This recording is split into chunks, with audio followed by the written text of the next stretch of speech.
Salve nação! É hora de falar do malvadão! Flamengo e Vasco. Flamengo amassou o Vasco. Temos aqui um corte do F360 da ESPN Brasil. Vamos ver aí o que os comentaristas vão falar do malvadão. Quero convidar você que é novo aqui no nosso canal. Inscreva-se, seja bem-vindo. Você é rubro-negro?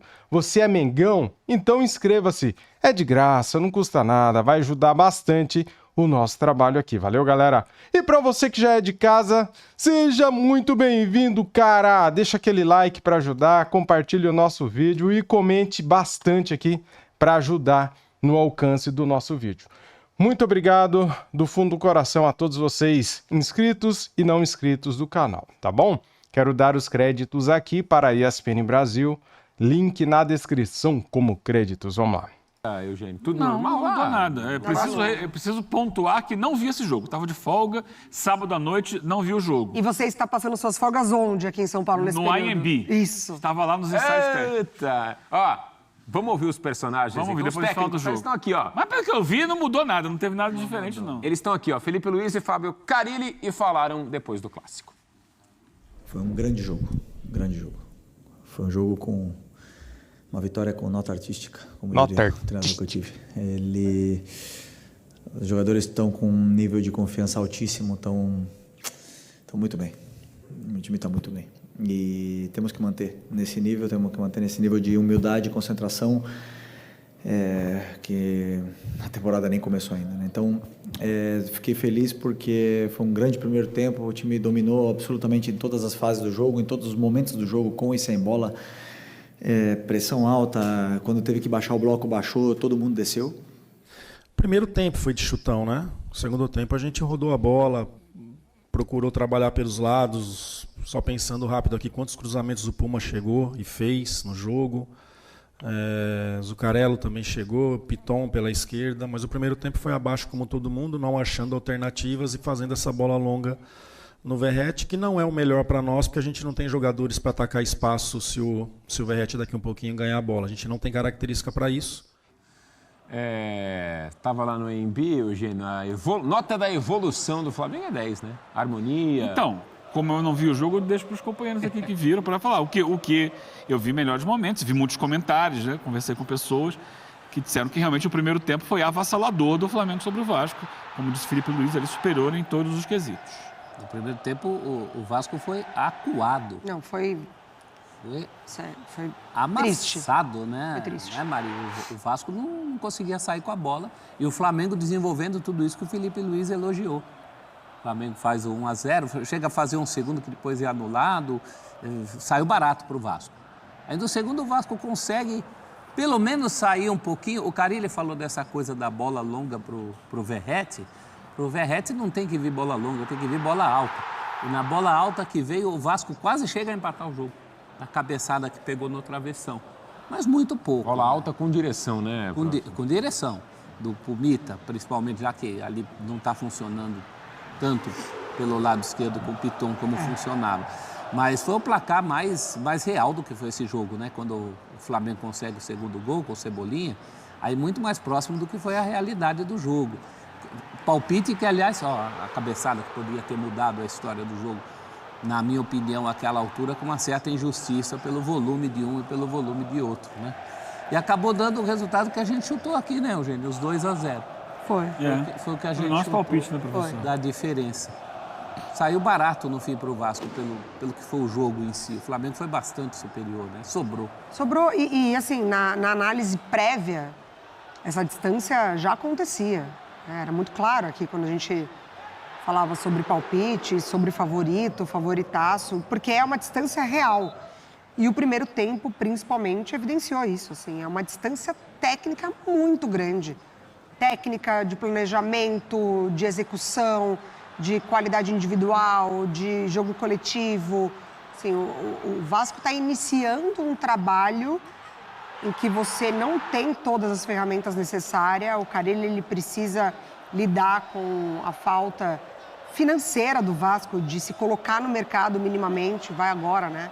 Está trazendo novas peças, mas assim, é muito distante o que o Flamengo pode apresentar, o que o Felipe Luiz pode desenvolver na equipe, o que esse grupo dá para ele de condições para ele se desenvolver como treinador, o que o Carille ainda não tem com esse Vasco. É claro que já é muito você contar com o Verratti, porque, né, falávamos do Palmeiras necessitando tanto desse centroavante e é um luxo você ter o Verratti, mas ainda assim você vive apenas de uma jogada que é ou bola esticada no Verratti, que não funciona, como o próprio Carille disse. O Verratti, ele trabalha com cruzamentos, com essas bolas alçadas na área, com uma mínima qualidade, não é chutão para ele segurar, para ele travar os zagueiros, porque o que o Carille falou, o Vasco não tem essa característica e essa profundidade de elenco em que você permite essa aproximação de jogadores com o Verratti sendo utilizado dessa forma. Então está muito distante. O Vasco não tem nem profundidade de time, falando Não dos tem. 11. Não tem. Falando dos 11. É urgente essa projeção para a Série A, se o Vasco vai sofrer, é urgente que o Carille peça coisas específicas para a diretoria. Jogador para o lado. Tem que ter jogador de lado de campo. Não é possível o Vasco continuar assim.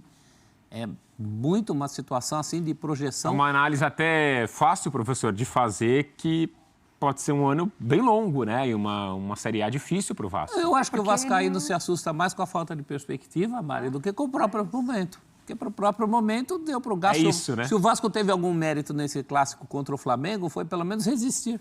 Conseguiu resistir e perder só de 2. É muito pouco. Né? Porque contra o Botafogo, o Flamengo ele tem certa dificuldade para vencer só por 1-0, agora no Recopa, agora no Carioca, porque o Botafogo consegue elevar um pouquinho, né, o nível de competitividade. Ele consegue ali, ou no individual, ou de fato incomodando um pouco mais o jogo do Flamengo, principalmente por dentro, do que o Vasco. O Vasco não tem essa força ainda, né? Não consegue elevar esse nível, e aí por isso que na avaliação do Felipe Luiz foi uma vitória com nota artística, porque contra o Vasco, o Flamengo consegue desenvolver, aí ele consegue brilhar, aí ele consegue desfilar. Contra o Botafogo, não. O Botafogo consegue interromper um pouquinho a sequência. E o Felipe Luiz, ele consegue falar, porque é um elogio difícil de fazer, porque é o autoelogio, né? É o elogio ao próprio trabalho, ao próprio Flamengo, a sinergia do que é hoje o Flamengo em campo e o que são as pretensões da torcida. Ele consegue falar tudo isso sem soar arrogante. Porque a gente está vendo isso acontecer, né? O mais fanático torcedor adversário, lá no fundo, ele está pensando, de fato, o cara não é uma bravata. O time está desempenhando, de fato, o cara não é uma bravata. O time está desempenhando primeiro para depois receber esses elogios. Tá? Então, a tal da nota artística soaria na boca de muitos técnicos como empáfia. Não é o caso dele, porque é o que a gente está vendo. O Flamengo realmente está numa toada ideal de sintonia entre o que o técnico quer, o que o time faz e o que a torcida espera. Isso é muito raro. E o que a diretoria entrega, né? E o que a diretoria está entregando. Ali, você já vê o Felipe Luiz com essa ideia de talvez adaptar um sistema para poder usar o Danilo. Pois é. Porque oferece muito para ele, porque tem muita qualidade. E os outros também têm muita qualidade, então ele não quer tirar um para pôr o outro. Então a adaptação ela vai acontecer e ele ganha muito mais. O Flamengo hoje é uma ilha entre time que não tem técnico e monta elenco, time que tem técnico e não monta elenco que o técnico quer. Está faltando essa sincronia em vários clubes do Brasil. O Flamengo não. A questão do tempo, de se aproveitar o tempo. O Flamengo aproveitou, vem desde a temporada anterior. Sim. Muito Ô, Eugênio, não só por ontem, claro, né, mas pela temporada até aqui, nem tanto ao céu, e falando em ilha, nem tanto ao mar para Flamengo e Vasco, ou é por aí mesmo? É o Flamengo mais próximo do time do Jorge Jesus e o vascaíno já preocupado na hora que começar a primeira rodada do Brasileiro. É por aí ou também nem tanto? É por aí.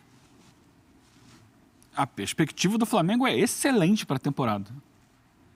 Excelente. É um time que vai brigar em todas as frentes.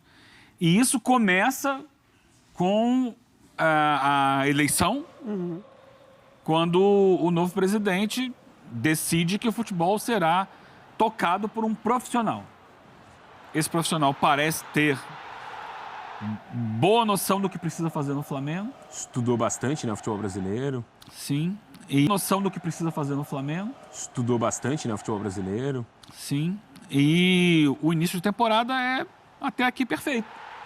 O Flamengo está fazendo tudo o que tinha que fazer.